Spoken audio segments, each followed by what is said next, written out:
Hi friends, welcome back to colours of rainbow.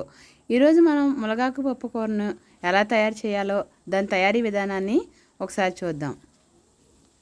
ముందుగా మునగాకుని లేతగా ఉన్నది తెచ్చుకోండి. దాన్నంతా కూడా ఎలాంటి పురుగు లేకుండా నీట్గా క్లీన్ చేసుకోండి. తర్వాత 2 కప్పులు మునగాకుని తీసుకుని శుభ్రంగా వాష్ చేసుకుని పక్కన పెట్టుకోండి. అలాగే స్టవ్ ఆన్ చేసి కొంచెం ఆయిల్ వేసి మునగాకుని పచ్చివాసన పోయే వరకు ఒకసారి ఫ్రై చేసుకోండి. అలా ఫ్రై చేసుకున్న దాన్ని వేరొక బౌల్లోకి సపరేట్ చేసుకోండి. 1 కప్పు కందిపప్పు తీసుకుని ఒకసారి కుక్కర్లో వేసుకుని శుభ్రంగా వాష్ చేసుకుని పసుపు, కారం, పచ్చిమిర్చి, సన్నగా తరిగిన ఉల్లిపాయ ముక్కలు, టమాటోస్, ముందుగా ఫ్రై చేసి పెట్టుకున్న మునగాకు, సాల్టు,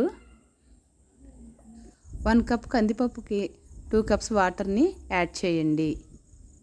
అలానే ఒక నిమ్మకాయ సైజ్ అంతా చింతపండును కూడా వేసి కుక్కర్ని మూతపెట్టి ఒకసారి 3 విజిల్స్ వచ్చే వరకు స్టవ్ పైన పెట్టండి.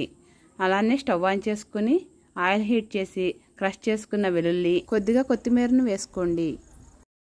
ఎండుమిర్చి వేసి ఫ్రై చేసుకోండి. ఇప్పుడు కొంచెం దానిలోనే మునగాకును కూడా వేసి ఫ్రై చేసుకుని అలానే ఇంగు కూడా వేసి బాగా ఫ్రై చేసుకోండి.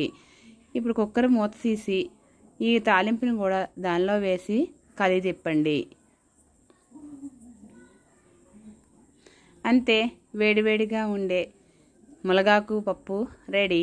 మరిన్ని ఇంట్రెస్టింగ్ వీడియోస్ కోసం నా ఛానల్ని సబ్స్క్రైబ్ చేసుకోండి. అలానే లైక్ చేసి షేర్ చేసి నన్ను సపోర్ట్ చేయండి.